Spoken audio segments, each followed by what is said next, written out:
अस्सलाम वालेकुम नाज़रीन, मैं हूं इब्राहिम कुंबर एक नए प्रोग्राम के साथ हाज़िर हूं। नाज़रीन, आज इस्लामाबाद में हमारे पास तीन अलग अलग ख़बरें हैं। तीन अलग अलग ख़बरें हैं मतलब तीन अलग अलग इदारों की ख़बरें हैं। तीनों ख़बरों का ताल्लुक़ वास्ता सियासत से बराह रास्त नहीं तो बिलवास्ता नहीं तो बिलावास्ता है ही है। एक ख़बर इंसाफ के सबसे बड़ी अदालत जो है सुप्रीम कोर्ट, उस हवाले से है। दूसरी ख़बर एहतसाब के बड़े इदारे यानी नेब के हवाले से। और तीसरी ख़बर इंतखाबात को मुनक़द करवाने के हवाले से जो सबसे बड़ा इदारा यानी इलेक्शन कमीशन है, उस हवाले से है। तो पहले तो हम सुप्रीम कोर्ट और इलेक्शन कमीशन का ज़िक्र करेंगे और आखिर में ज़िक्र करेंगे नेब ने जो शहद के छत्तों में पत्थर मारा है उसका नतीजा क्या निकलेगा।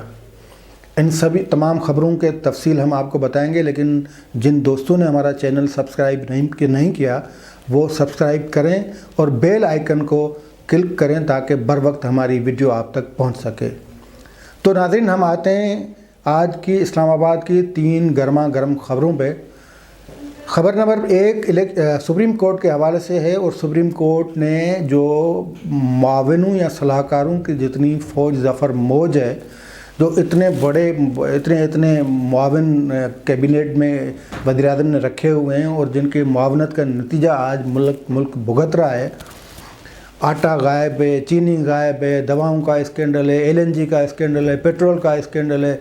स्कैंडल पे स्कैंडल्स ये मुआवनत का नतीजा है और मुआविन जो हैं वो तमाम गैर मुंतखब हैं। तो सुप्रीम कोर्ट ने मुआविनों के हवाले से एक फ़ैसला दे दिया और फिर वज़ीर-ए-आज़म साहब को, वफाकी हुकूमत को क्लीन चिट दे दिए कि आप जितनी भर्ती ये करें, मुआविन करें, आपको खुली इजाज़त है। वैसे जो पार्लियामेंट्री डेमोक्रेसी सिस्टम है और आइन ख़ुद इस चीज़ का तयन करता है कि जो हुकूमत चलाएँगे वो मुंतखब लोग चलाएँगे, लेकिन वज़ीर-ए-आज़म Imran Khan parliamentary democracy system पे कभी क्लियर नहीं हुए।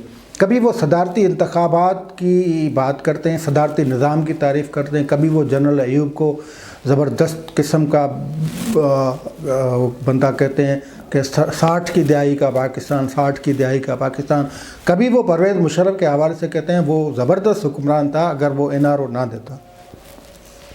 NRO फ़कत परवेज़ मुशर्रफ का वो जुर्म जो वो NRO मानते हैं, उसने 2 मरतबा आइन को तहस नहस किया, वो इमरान ख़ान की नज़र में कुछ भी नहीं है। बहरहाल क्योंकि इमरान ख़ान ख़ुद वैसे वेस्टर्न डेमोक्रेसी की बड़े मोतरफ़ हैं, लेकिन पाकिस्तान में कभी पार्लियामेंट्री डेमोक्रेसी की तारीफ़ उनके मुंह से नहीं सुनी गई। कभी आइन की बालादस्ती, सिविलियंस की सुपरमेसी, जमहूरियत की मजबूती, उसकी तो बात उन्होंने कभी नहीं की। और पार्लियामेंट को जिस तरह उनकी 2.25 साल में जिस तरह मफलूज बनाया गया है, यानी पॉलिसी साजी, फैसला साजी तो क्या, लेकिन अब तो पार्लियामेंट डिबेटिंग क्लब भी नहीं रहा। तो ये सब इनायात हैं इमरान ख़ान की कि उसने पार्लियामेंट्री डेमोक्रेसी का पट्टा बिठा दिया है। तो सुप्रीम कोर्ट में एक दरख्वास्त थी कि ये इतने मुआविन मुकर्रर किए गए हैं, ये कौमी ख़जाने में बाहर हैं, तो इनको आप फारिग कर दें या इनके हवाले से फ़ैसला दे दें। सुप्रीम कोर्ट की 2 रुकनी बेंच चीफ जस्टिस गुलजार अहमद की सरबराही में उन्होंने आज फ़ैसला दिया है कि मुआविन मुकर्रर करने का इख्तियार वज़ीर-ए-आज़म को है और मुआवनत करते हैं वज़ीर-ए-आज़म की, तो वज़ीर-ए-आज़म की ये सवाबदी दे कि किसी को भी मुआविन मुकर्रर कर सकता है। इसका इनडायरेक्ट मतलब ये है कि अब कुछ बचा खुचा है मुल्क में तो आप भले और गैर मुंतखब मुआविन मुकर्रर करके आप उसका भी वो कर दें, सफाया कर दें। मतलब सुप्रीम कोर्ट ने तो अपना फ़ैसले में ये कहा है कि मुआविन मुकर्रर करने में कोई कदगन नहीं है, वज़ीर-ए-आज़म जिसको चाहें मुकर्रर कर सकते हैं।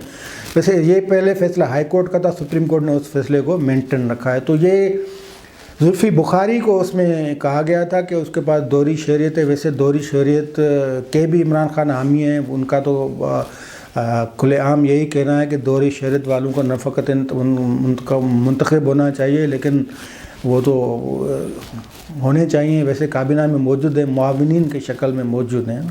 डॉक्टर हफीज़ शेख का ख़ुद का इशू है अभी, लेकिन उन्होंने हलफनामा वैसे सुप्रीम कोर्ट में दिया हुआ था कि उसके पास नहीं है, लेकिन अब भी डाउट है कि उनके पास, क्योंकि जाना तो उन्होंने बाहर ही है ना।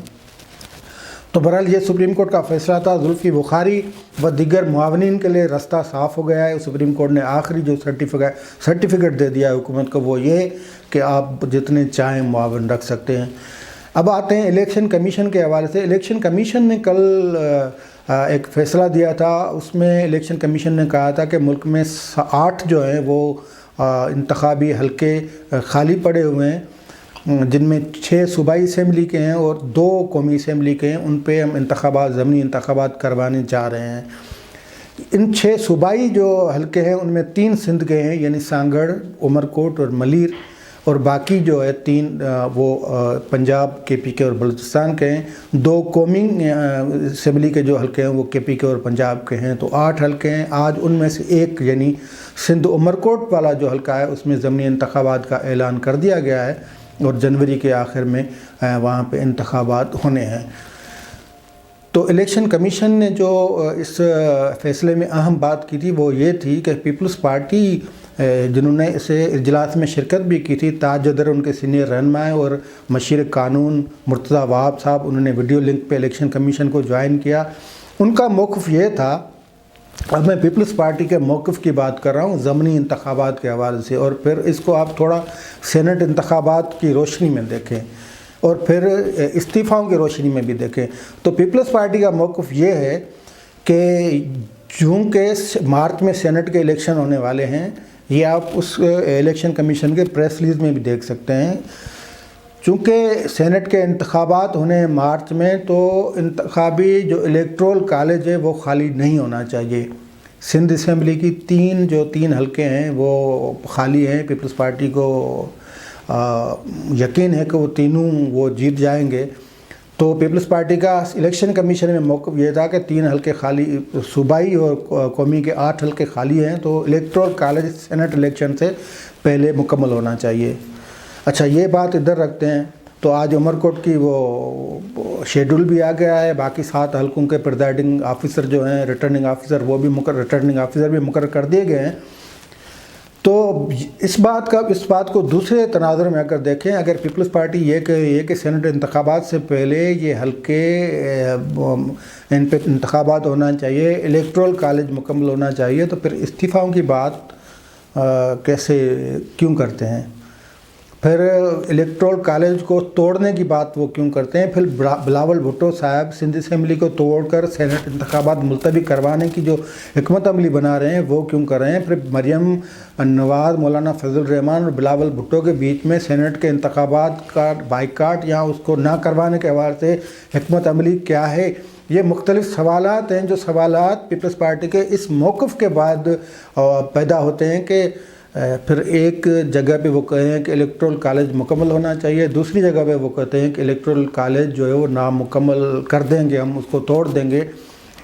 تو ڈیڈ لائن تو دی ہوئی ہے پی ٹی ایم نے 31 جنوری کو، یعنی 40 دن ہے. تو پیپلز پارٹی ان 40 دنوں میں جو سندھ کی خاص طور پہ صوبائی جتنے تک ہیں ان پہ تو الیکشن کروانا چاہتی ہے، ان کو جلدی بھی ہے اور انہوں نے یہ موقف اختیار کیا ہے. تو کہنے کا مقصد یہ کہ یہ 2 الگ الگ رائے، اوپینین پیپلز پارٹی کے پاس ہیں، لیکن اصل میں حکمت عملی کیا ہے اس کا واضح اعلان کر دینا چاہیے. اب آتے ہیں تیسری خبر پہ. تیسری خبر نیب کے حوالے سے. نیب کا کردار تو ویسے بالکل عیاں اور صاف نظر آ رہا ہے. سپریم کورٹ نے کل بھی نیب کے حوالے سے یہ کہہ دیا ہے کہ نیب کا سلوک جو ہے وہ ملزموں سے امتیازی سلوک ہے، اور نیب کو سوائے چیئرمین کے کوئی اچھا نہیں سمجھتا. بلکہ سپریم کورٹ نے وہی بات کی ہے کہ یہ نیب کا جو رویہ ہے، اس رویے سے کوئی غیر ملکی پاکستان میں سرمایہ کاری نہیں کرے گا، نہیں کرتے.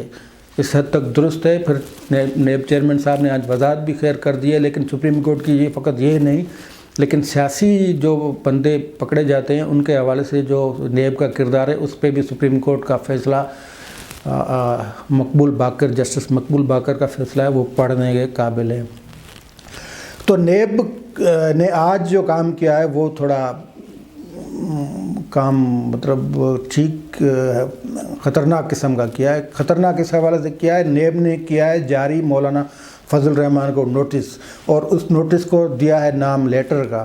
مولانا فضل الرحمان پہلے بھی کہہ چکے ہیں کہ ہم نظام کو ہی نہیں مانتے، اس کو حکومت کو ہی نہیں مانتے، وزیر اعظم کو نہیں مانتے، نیب एहतसाब के सिस्टम को ही नहीं मानते, तो उसी मौलाना फजल रहमान को लेटर के नाम पे एक नोटिस भेजा गया है और नोटिस में कहा गया है कि भाई अपने असासे जो हैं वो उसके तफसील इधर जमा कराओ।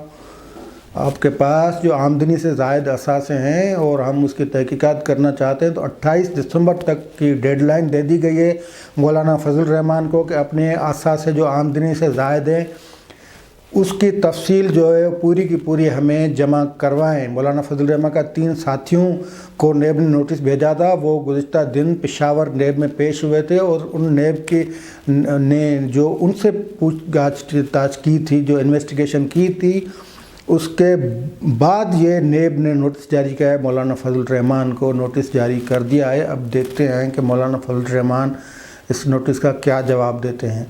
अगर जवाब देते हैं तो क्या देते हैं, अगर नहीं देते तो क्या नेब चेयरमैन को ये ज़रूरत होगी कि मौलाना फजल रहमान के ख़िलाफ़ वारंट गिरफ़्तारी जारी करें या उनके ख़िलाफ़ इन्वेस्टिगेशन बाज़ाब्ता तौर पर शुरू करवाएं या उनके ख़िलाफ़ कोई रेफरेंस बनाएं।